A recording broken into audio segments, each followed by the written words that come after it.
As a pilot and an astronaut and lifetime space enthusiast. Jared Isaacman, the mission commander. Jared Isaacman, commercial astronaut. I'm incredibly grateful for the opportunity to serve as the 15th administrator of NASA.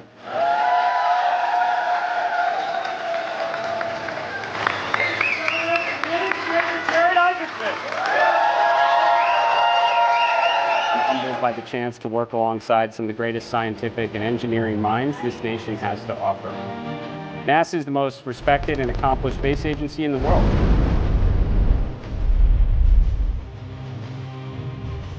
The best is yet to come. Under President Trump's leadership, we will turn the page and start a bold new chapter at NASA with a relentless focus on the mission. America will lead in the ever-expanding high ground of space. We will never come in second place. To succeed, NASA must focus on achieving the near impossible, doing what no other agency or organization or nation is even capable of accomplishing. Under the leadership of President Trump, we will get the job done, and when we do, we will inspire the next generation to want to reach even higher. I'm honored to serve. Ready to get to work.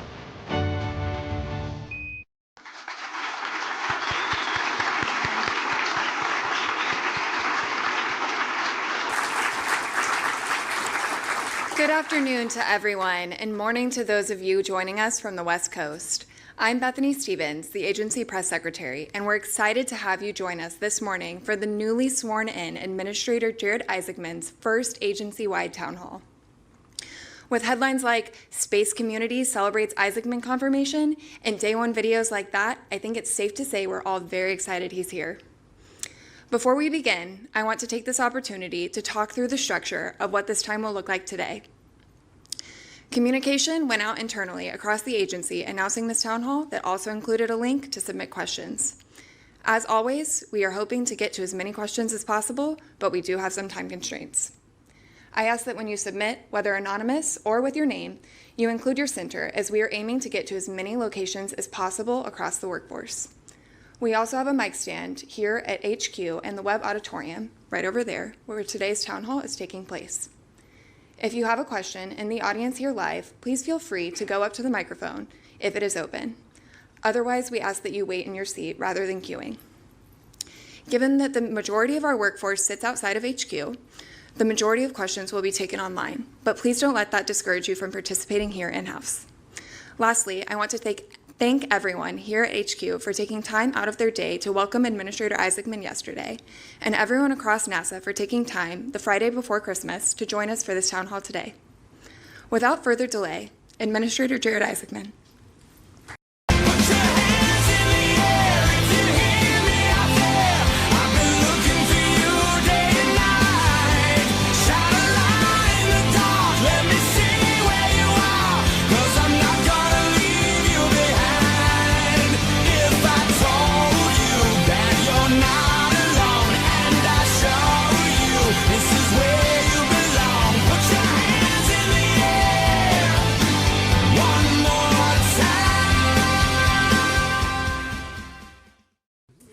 How I occupied my time between jobs. So I suspect I'll be a lot busier now. So good afternoon.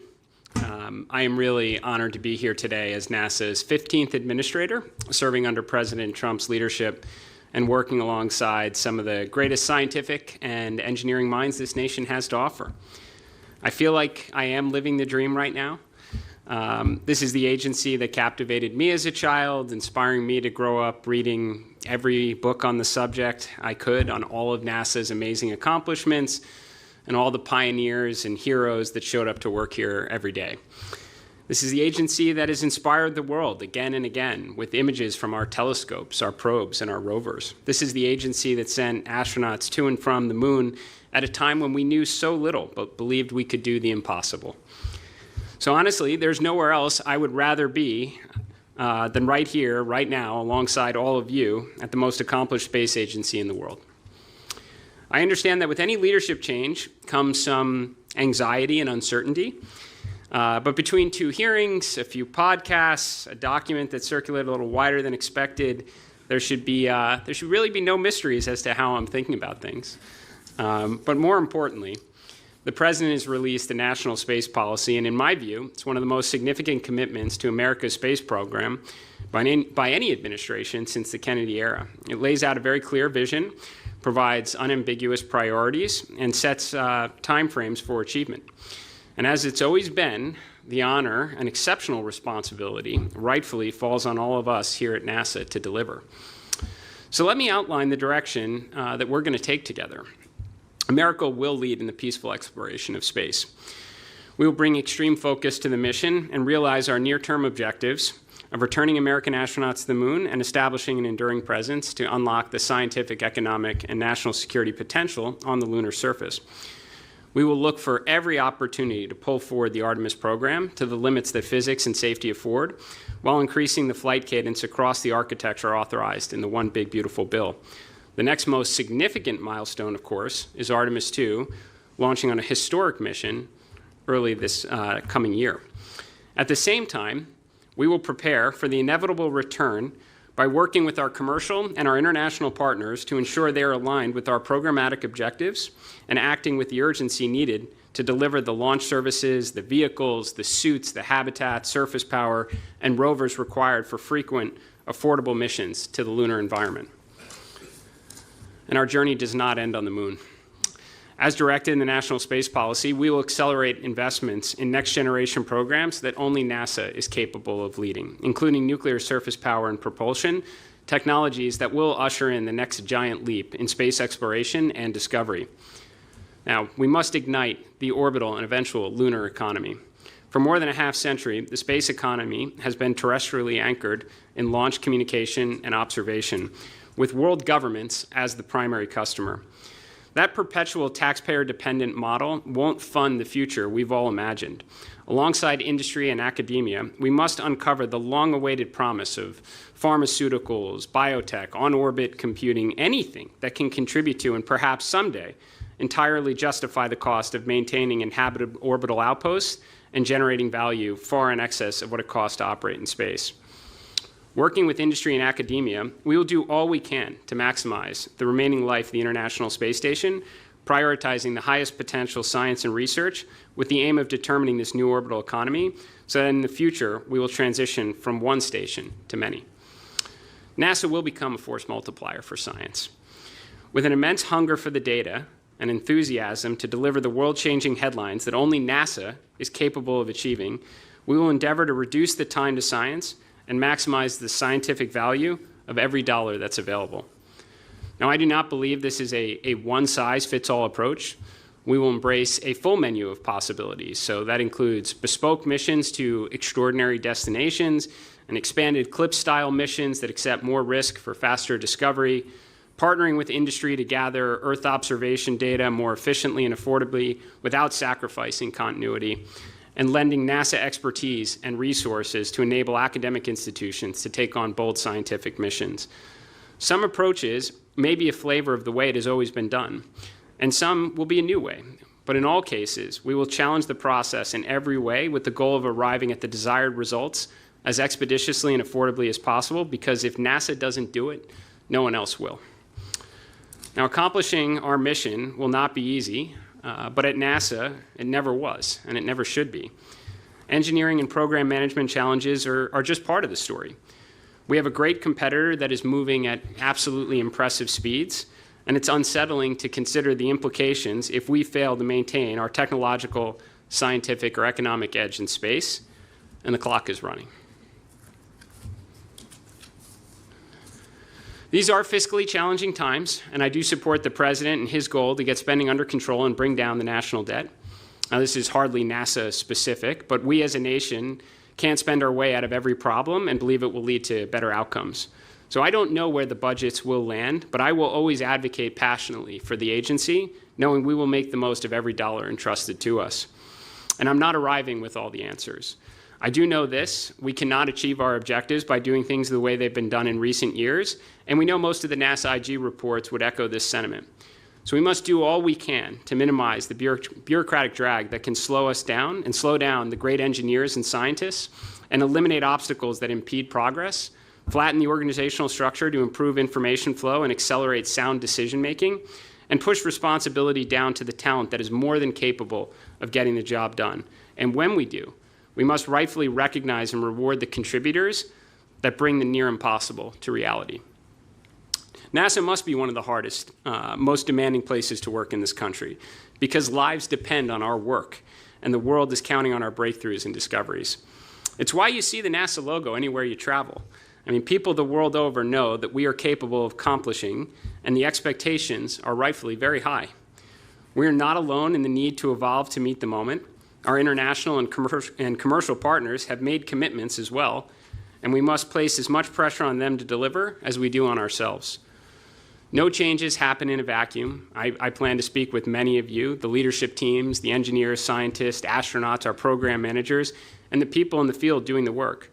I will visit every center in the weeks ahead and engage with our international and commercial partners. I want to hear directly what is broken so we can work together to fix it, and where we are excelling so we can do a lot more of it. It's been a year, but we have real momentum now. NASA has the enthusiastic interest of President Trump, the Vice President, the Cabinet. We have bipartisan congressional support. We have a national space policy outlining the most righteous and inspiring objectives. We have the mandate, we have the talent, the partners, and the resources to get the job done and bring billions of people along with us on this journey. I don't think there are many NASA employees standing next to you who served during the Apollo era. They have retired. In many cases, they've passed on, leaving their extraordinary accomplishments behind for us to celebrate. But now, you will be the ones in the room when we return. You will be part of the next chapter of this history. And this time, when we make the grand return, we stay. Thank you.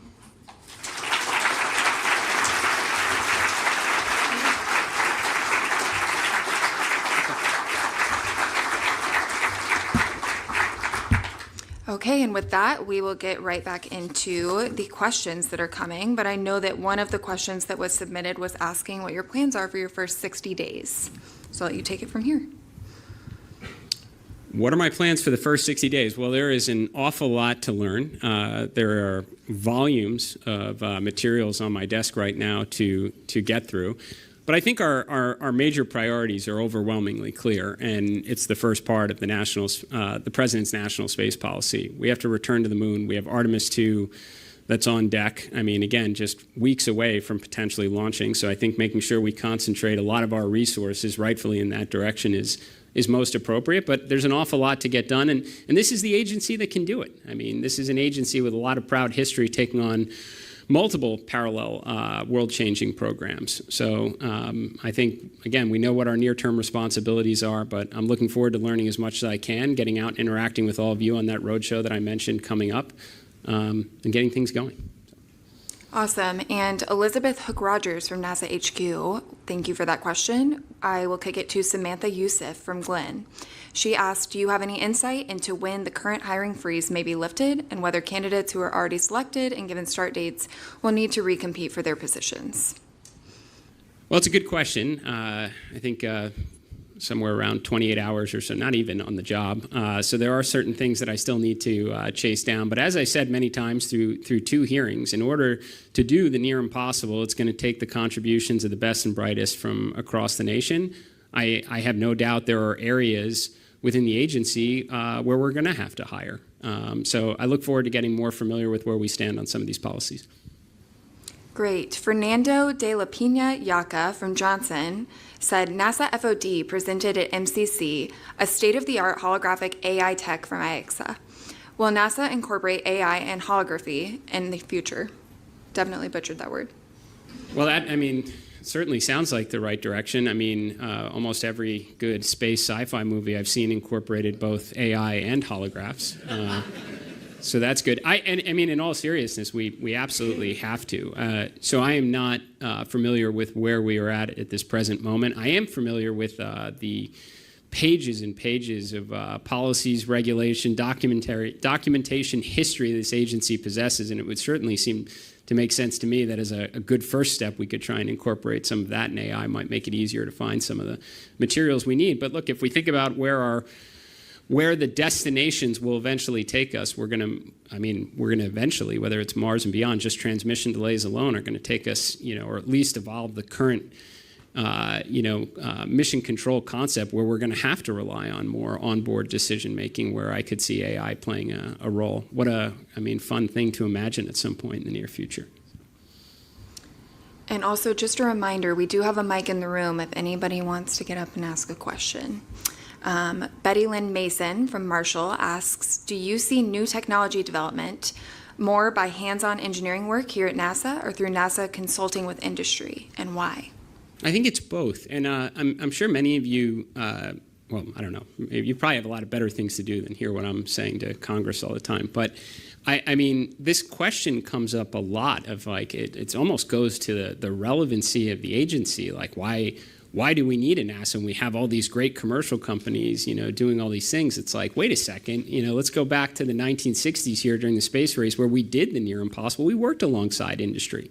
We had partners. You had Boeing and McDonnell Douglas and Northrop back in the 1960s, and those names are still with us today. And certainly there are some new names out there. I do think it's NASA's job to focus on the near impossible, and we figure those things out. We can hand them off to some of our industry partners where we can let innovation take off and the competitive forces drive down costs, and we just recalibrate next. So look, it's going to be both. The National Space Policy, something I've spoken about extensively, talks a lot about investments in nuclear programs, nuclear surface power, nuclear propulsion. Now, there is an emerging industry that's capable of supporting that, but I think a lot of that is what NASA should be taking on. And then there's certainly areas where we pioneered technology decades ago where we're very comfortable working alongside our commercial partners to get the job done. I don't see that balance ever changing, and especially on the science side. Back to my commentary before, if NASA isn't out there trying to unlock the secrets of the universe, no one else is going to do it. Rita Sambruna from Goddard said, welcome Administrator Isaacman. I was gratified to hear you say that one of the goals of your administration is to make NASA a force multiplier for science. I'm wondering what the word science really means. Is it only the science that serves directly Moon to Mars, space weather, robotics, propulsion science, surface exploration, and more? Or more generally, all science we currently do at the agency, even if not directly linked to Moon to Mars. For example, is traditional astrophysics studying the universe included? Of course. I think like just fundamentally, what are we here to do? We're here to answer the questions that went through every kid's mind when they looked up at the stars at night and wondered what's out there and why it's the way it is. So we play that role across all of our mission directorates. So of course, human space exploration is a major component to that, but as is our entire science program and our technology development initiatives. We're focused in all the right places to try and solve the mysteries in air and space. Ben Jungwang Lee from Johnson says, if China can air fry barbecue chicken on Tiangong, should we reevaluate rigid and somewhat outdated NASA requirements and use modern tech to turn survival into thriving to attract commercial investment? This was an air fryer? Apparently. I had cold pizza in space. That's cool. That's an upgrade on that.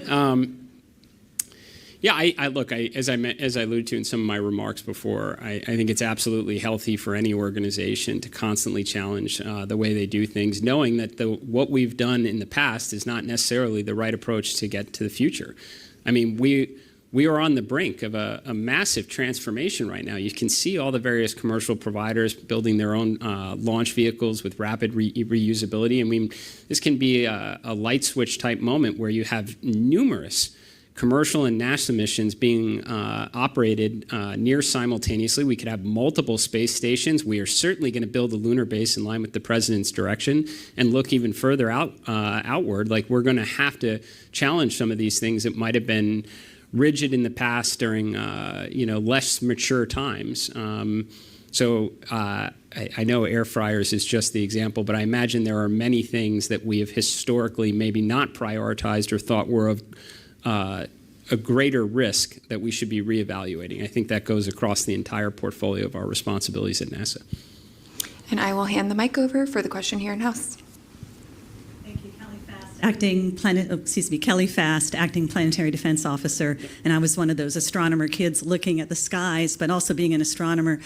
Also here, having to use infrastructure that perhaps is aging. It's not as flashy to work on budget software and procurement software and awards management software. And I know that often we have to throw people at such situations because it's certainly flashier to do the next cool thing. But do you have any thoughts on how we can maybe handle things that are under the surface on which we rely in order to do the impossible that we're trying to do here? Well, I mean, from an infrastructure perspective, and I guess including the, a lot of the core systems that allow the agency to function, I do think we should be applying a lot of the brain power that is available to us at this agency to try and find ways to do it better, to free up resources to work on those exciting things. I mean, I hope everyone, kind of almost regardless of their function, is trying to find a way to do whatever their current job is better, whether there's means to automate it or software to alleviate some of their responsibilities so they can repurpose their time on the more exciting things to work on. But yeah, I have to imagine that if there's any agency in the United States government that can find a way to do some of those responsibilities a little bit better to free up resources, we should be capable of doing it. Thank you. I love your area of responsibility, too. I think that's one we should keep a good eye on. We don't want to go the way of the dinosaurs. Lisa Link from Goddard says, can you speak to the reorganization discussed in the Project Athena document and what impacts we can expect? Sure. I mean, look, that, as I think a lot of people probably know, was formulated at a time earlier this year where, I mean, I was a nominee, so I can only see what's being reported, but there was a lot of various reorganization plans that seemed to be being considered at the time. A lot of phase 1, phase 2. I don't know how much everyone was tracking that, but from my perspective, having worked on a number of large organization reorg type efforts, it's better to do a single data-informed plan rather than anything that involves needless pain over a period of time. Now, that's 5-6 months ago. A lot has happened since then. As I mentioned before in my remarks, my objective, I mean, is to get up to speed as quickly as possible. Now, there are some things that I did just, more or less communicate in my statement. Like, I do believe in flat organization structures. I like to know things as quickly as we possibly can, increase the, decision velocity to the greatest extent possible, push responsibilities down. I think you look at that, I mean, we had a lot of young engineers and scientists and researchers that took us to the moon and back. I like pushing responsibilities down as greatest extent possible, that these don't necessarily involve, major changes to personnel or dramatic reorganizations, but they're directions I think we should be looking to move into. And at the right time, when we have the right information, drawing on hopefully a lot of conversations from people in this room. You were asked earlier about the first 60 days, but Mark Cerna from Kennedy Space Center says, what organizational or investment decisions will you prioritize in the next 12 to 18 months to ensure Artemis stays on schedule? Yeah, well, I think there's already quite a few binders up there with some high priority decisions I think that need to be made. But this is really this journey began today. I mean, we've had a number of meetings where we're asking to gather as much data as possible so we have good situational awareness to make the right decisions. I mean, conceptually, we should be doing everything we can, as I mentioned, to the limits of physics and safety afford, to pull in every Artemis mission. I mean, we want to have as many opportunities to achieve our objectives before our great rival as possible. So I'll be interested in information that helps us beyond the Artemis 2 timeframe. And as I also said in my remarks, look, I think we should be feeling a lot of the pressure to deliver. This is what this agency is capable of doing. It's what we've done throughout our history. The pressure also exists on our international partners, our commercial partners as well, to ensure they deliver. And we'll be for sure having conversations across the board. Reminder that the microphone in the room is open. Felicia Stevens from Marshall asks, with NASA's organizational structure being divided by 10 centers, do you have any reorganizational plans for how to fully integrate the agency as one NASA to help us operate more efficiently? I would say I certainly have some thoughts, but those are thoughts that you would get based on information external to the agency. I think my goal is to get up to speed as quickly as I can and talk to a lot of the right folks that are in this room and across our various centers to ensure that we have a well-informed plan. Generally speaking, I do think you want to make sure that all of the contributors, so whether that's the centers and our various partners, bubble up to the major mission objectives that we're trying to accomplish. We want to find every opportunity, to ensure information transfers efficiently so we can make faster decisions. But yes, everything is just, purely conceptual at this point. My job for, the foreseeable future, immediate future, is to gather as much information as I can from the right people to make sure we're making the right decisions. Craig Hunter from Langley asks, the loss of telework and remote work flexibility have hurt productivity, work and family life balance, and morale. How do you plan to address those issues? I certainly understand the question. I would just say that at least my experience is that when you're trying to do, kind of big, bold, very challenging endeavors, having all the right minds in the right location just works better. Now, that doesn't mean that there aren't scenarios where exceptions make sense. As I've said before, it does take the contributions of the best and brightest from across the nation in order to achieve the near impossible. But generally, I do think it's pretty important to bring all the right people together under the same roof in order to work with the speed, the urgency that's necessary for what we're trying to accomplish. Roger Weiss from Johnson says, huge congratulations on your confirmation. Might you become the first in-office administrator to venture on a space mission?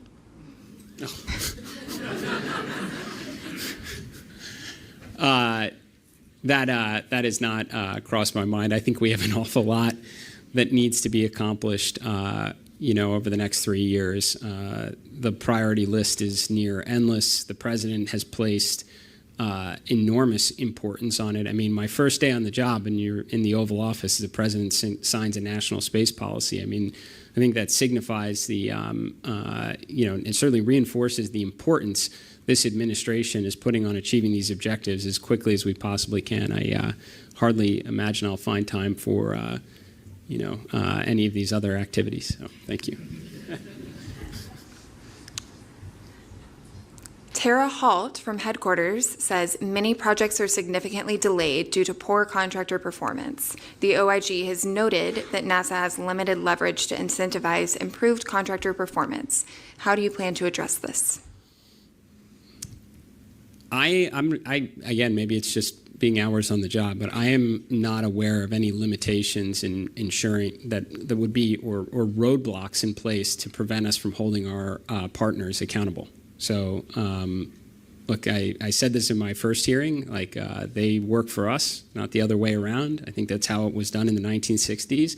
NASA should be incredibly demanding to our various partners and ensuring they can deliver the capabilities that we were promised on time, on budget, so we can deliver on our world-changing objectives. I think there's certainly things we can probably do here as an agency. I'm very interested in what knobs we can turn, in order to get to the correct outcome faster. So we'll certainly look within when there's opportunities to do so. But as I said before, we're going to put as much pressure on our partners, international and commercial, as we do on ourselves. Rich Walls from Langley says, we hear next to nothing about aeronautics. What are your thoughts on the future of the first A in NASA? Oh, I mean, this is an area that I'm incredibly passionate about. So, I mean, look, I love the history of the aeronautics program at NASA, and I think it's important that we try and get back to that as quickly as we can. And what I mean by that is lots of exciting X-planes. Look, this is an environment for us to learn, but it's also another tool for inspiration. Look, rocket launches are great for inspiration. Astronauts certainly landing on the moon is great for inspiration, but NASA's portfolio in aeronautics should be out there too. I mean, it's another opportunity to get people to look up and imagine what's possible. So I love aeronautics. I'd love to see an expanded X-plane portfolio. I'd love to see us collaborating in ways with other agencies as we did in the past. I mean, the thrust vectoring technology on the F-22 can trace its roots back to NASA. Fly-by-wire technology, wing designs. I'd love to see us pushing the boundaries in radical airframe designs and propulsion. So it's certainly an area that I'm passionate about. Someone else has braved the mic in the room, so I will toss it over to you. Wonderful. Hello, sir. I'm John Truss, NASA Headquarters, Mission Support Directorate. I was wondering, I'm sure you're familiar with NASA's footprint across the United States. I was wondering if you have any general ideas of the infrastructure, what you want to do, any immediate plans for growing, shrinking, or, retiring buildings? Yeah, I mean, it's a great question. This is an area I'm eager to receive more information on. I think that the worst outcome, right, is the limited resources that we have available to us, investing in infrastructure capabilities that don't have demand and come at the expense of infrastructure that needs to be modernized, maintained, so we can increase throughput for it, or infrastructure we should be building to better account for the future direction we're seeing in air and space. So, this is certainly something I want to get my arms around. If we have infrastructure that is not required anymore, it's not needed for us, like it would be a travesty to have money continue to go into that when we know there are so many exciting areas we need to be prioritizing our resources. So I'd love to make sure we're taking a good, holistic, agency-wide view of this and concentrating our firepower on the real needle movers, which is generally a statement, I think, for everything we're going to try and accomplish at the agency with the resources afforded to us by Congress. Charles Wilder from Stennis says, how will you help streamline NASA's processes to enable faster, cheaper missions without compromising safety or quality? It's a good question. Look, I think generally doing things differently is not there is no magic wand on this kind of things. Like, this is a lot of littles that happens over time where you can, shift directions. But I will say, look, it's in terms of the safety card, we have to separate out human spaceflight missions where we will never take needless risk. We will do everything we possibly can to protect the lives of our crews from other missions. I love the flagship missions that we have in the science portfolio. Like, I just want to see more of them, as everybody does. Like, it'd be great if we were launching flagship missions with even a greater cadence. And some of those, if definitionally you're going to spend $1 billion on them, you want them to work and get them right. There are other categories that are already exist within the science portfolio where maybe we can challenge some of our approach on these things, similar to CLIPS, where we'll have some successes and we'll have some failures, and we should do it eyes wide open and accept that over time that curve should improve and we should get better outcomes, and we will have helped industry or academia develop capabilities to launch additional missions. That's how we become that force multiplier. So it can't be one, again, as I mentioned in my remarks, a one-size-fits-all in these things. And we have a question submitted from out in California from Fidel Vasquez at JPL. He says, welcome, and how will JPL fit into NASA's plans? I think JPL is one of our great science centers. So from my perspective, I look at it kind of similar to every other center within the agency on how can we increase the scientific value of every dollar? How can we increase the output or get to the desired objectives faster? So JPL has built some extraordinary hardware. I think pretty much every hardware that we've landed on Mars, somebody I know will fact check me on this, probably originated from JPL. I'm good? Okay. And my memory was correct on that. So how do we get more of it? I mean, that would be a question I would ask out there is there any knobs, again, that we could be turning to increase the output so we can, get after the science that much faster? JPL is going to play a huge role in that. Daniel Hoffpar from Langley says, what is the best way to provide suggestions to improve NASA going forward? That's a great question. So something I had to look into this, but I had recalled earlier in the year that we had, there was an inbox established for whether, anonymous suggestions or otherwise on areas for improvement, and not really sure what came of it. If it no longer exists, or it does, we're definitely going to reinvigorate it or bring greater attention to it, because I would love to have inputs from many on ways we could be doing things better, with the resources available. But in addition, plan to get out in the field. And I can tell everybody now, and you can consider a direction on this. Like when I do come and visit anyone, please no red carpet or dog and pony show. I am there to learn about everything that's going right, so we can increase it and do more of it, and where their problems are, so we can try and make it better. And that's not going to be; those interactions will not be limited to leadership levels. I plan to have as many conversations as I can, recognizing, we do have thousands of people, but I am very interested. I'm not going to formulate my positions on things in a vacuum. Angela Bartolomino from Goddard asks, how will you address the loss of personnel through the DRP? As I've said, many times, I think for us to do what we're supposed to be doing, which is achieving the near impossible, it's going to take the best and brightest from across the nation. So I think a lot has happened this year. So this is something I need to get my arms around, and I'm hoping to be able to do that through various leadership discussions. But I could certainly see a world where, in order to achieve our important objectives, we do need to do some hiring. So that is something that I'll need to get my arms around. Jeff Brubaker from Johnson asks, do you have any examples to share with us of using blockchain technologies to ensure integrity of safety-critical data like inspection reports? Do I have any examples? Well, I do think there is a lot of utility in blockchain technology. I don't know of any uses to date inside the agency or any immediate problems we're going to attempt to solve with it, but I'm open-minded. This is just a reminder that we are grabbing these questions live, and the link is open if you would like to submit any questions. Peter Zaw from Johnson asks, what is your strategy to promote space travel and space exploration interest across America and partnering countries? That's a great question. So, and a lot of people have raised it in some form or another, right? The space race was a real thing in the 1960s, and everybody followed it quite closely. It was also at a time when, there were 3 TV networks and there was no Netflix and such, so there's a lot, or Instagram or any of the other reels that capture people's attention, I guess, there's a lot of things to occupy people's time, and that's unfortunate because we're about to do some pretty impressive and cool things. So it is an area that I fully intend to speak with our comms team about to try and focus. One area I've said it before is I'd love to see us focus a lot on our quality of our content. I do believe in the past there's been a lot of quantity that's been shared, but we want to put out the absolute best stuff that's going to captivate people's interest.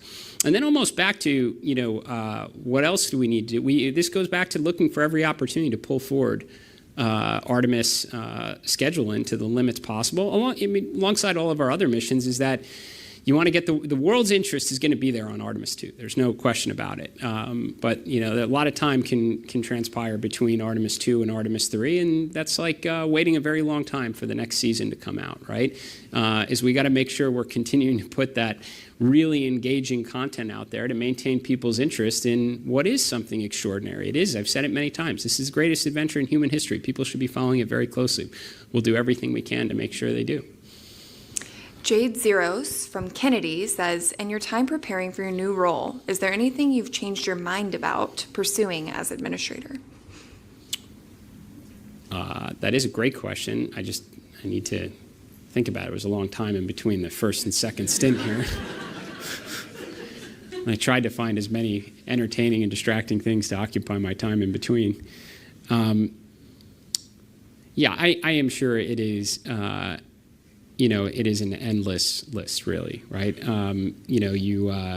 There's a lot that has transpired in the, over the last 6 months. But I'd say probably, look, it's not necessarily what's changed for me, but what has me so energized right now is this complete, administration, almost whole of government support for what we're trying to accomplish here at NASA. And, the president releases a national space policy on day one in the job. I probably spoke with him at least 4 or 5 times about space priorities prior to being renominated for the job. I've spoken to him several times since.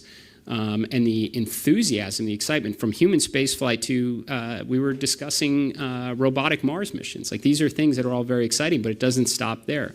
The vice president, the leadership across the White House. Obviously, you've seen how much Congress got engaged across 2 hearings, both sides of the aisle, excited and fighting for the agency. So from my perspective, sure, I'm sure a lot has evolved in my thinking over that time period right now. But what's, I think, most encouraging right now is how the entire United States government is getting behind this agency and what we're going to need to accomplish in the years ahead. That's pretty exciting.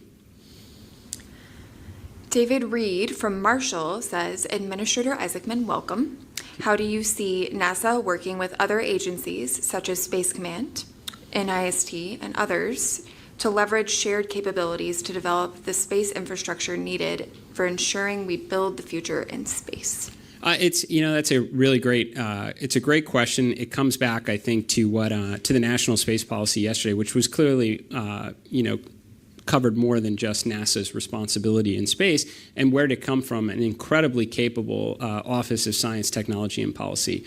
Director Kratsios and the team he's assembled over there, of which many came from NASA, are really brilliant. And they have the top-level picture of what we're looking to do here at NASA, what DOE is working on, what DOW is working on, so that we can be efficient with our resources. Again, back to the realities are we are in a fiscally constrained environment, so hey, let's not build 4 different bespoke nuclear reactors across 4 different programs. If there's some commonality here, we can be smarter, more efficient, and give, by the way, the programs a greater chance of success. When we're all aligned around it and sharing some resources towards it. So I think that this is not something that, this is not broken, this is actually working, and we need to lean into it really well. I think, again, Director Kratsios and OSTP has a great vision here. They're looking at the complete picture across agencies that have some of this overlap, so we can be very smart and efficient with our resources. Christian Mayseal from Goddard asks if you could send a message to every new mission team just starting their formulation phase today. What is the primary North Star or priority you would want us to emphasize to them right from day one? That's another good question. I think that we certainly understand what our mission is, and we should be working urgently towards solving it. Never let a day go by for something that can be solved today, because the world is waiting. I mean, you're here at NASA. We have the most extraordinary mission of any government agency out there, and we have the direction from the president. We have the resources. We have the will to accomplish it. Don't let a day go by for something we can accomplish today, because the world is waiting. Paul Goldsmith from JPL says, how do you see continuing support for science at NASA given the pressure to deliver hardware? And I think that goes hand in hand with 2 other questions we have from Goddard and Johnson about the importance of Earth science and also how we are going to continue to apply science on the International Space Station. So a lot of sides. I think there's a lot there. I don't necessarily understand the pressure to deliver hardware part, but just at least talk on Earth sciences and prioritizing science and resources to the space station. So, with respect to Earth sciences, look, there is bipartisan support for it, maybe for different reasons, but every senator I had a chance spoke to. So we obviously have implications that are real from a humanitarian perspective, agriculture, fires, flooding. So everybody is interested in the data, maybe for slightly different reasons. We just want to, again, like any aspect of the agency, look to try and get to the science as quickly and as affordably as we can. I think there's going to be areas where you're going to have the historic Landsat mission continuing to play its role. And then, look, we should be taking advantage of constellations of satellites that are up there now, that are continuing to be produced by, a lot of different commercial providers to, supplement some of our data needs. And if we can do that in a more affordable way, and that frees up, more missions like future Dragonfly programs, that's like, who wouldn't want to lean in and embrace that? In terms of high priority science and research to the space station, this maybe goes back to the air fryer question of challenging some of our historic approach. We need to make the most of the space station while we got it. There's no question. I mean, you have multiple companies right now, that have set out on a business model of making and operating space stations. That's pretty cool. But we want to help create some of the demand for it. We want all the pharmaceutical companies lining up and saying, I'll take one.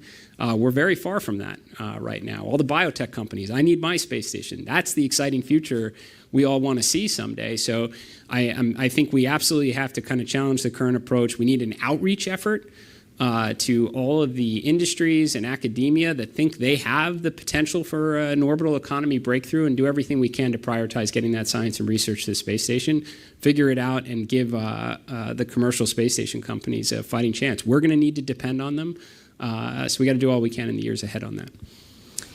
And we have time for a few more questions. Sorry for lumping so many in, but I did promise to get to as many as possible.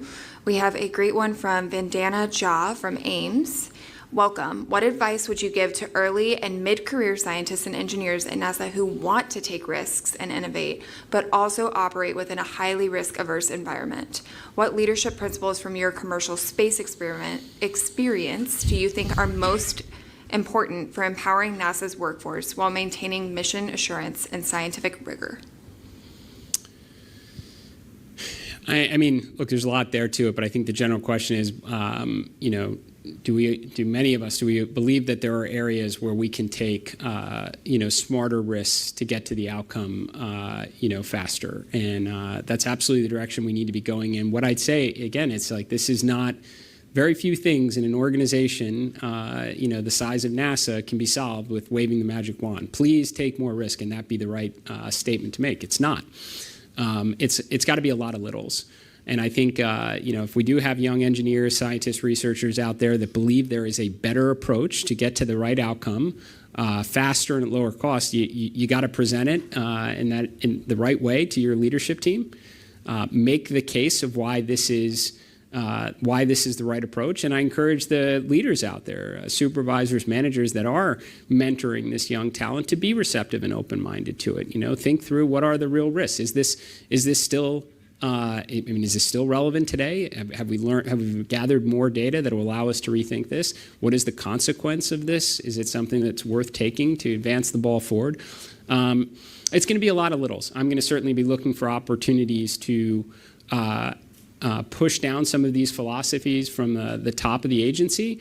But it's obviously going to rely on a lot of the managers and leaders in the field too to be open-minded and receptive, and to the young talent to make the good case about why we should look at doing things in a slightly different way. We have a question from Diego out of Johnson asking how you will ensure a whole of government focus on human space exploration and gain support. Well, I think it's a good question. I think there is a lot of support. I mean, the additional funds that were authorized in the One Big Beautiful Bill, a lot of it does concentrate on human space exploration. So I would say that is of great interest across the government. I know that a lot of the commercial launch providers that we're working with have various human spaceflight ambitions. That's not one company. It's not two. I mean, I might not even be three companies anymore. I mean, I think several have actually announced, plans for crewed vehicles. This is exciting. This is what we want. Now, we are the pioneer in this field. We've done an awful lot to help, educate and enable the companies that have been successful doing this today, the commercial providers. We need to continue to do that.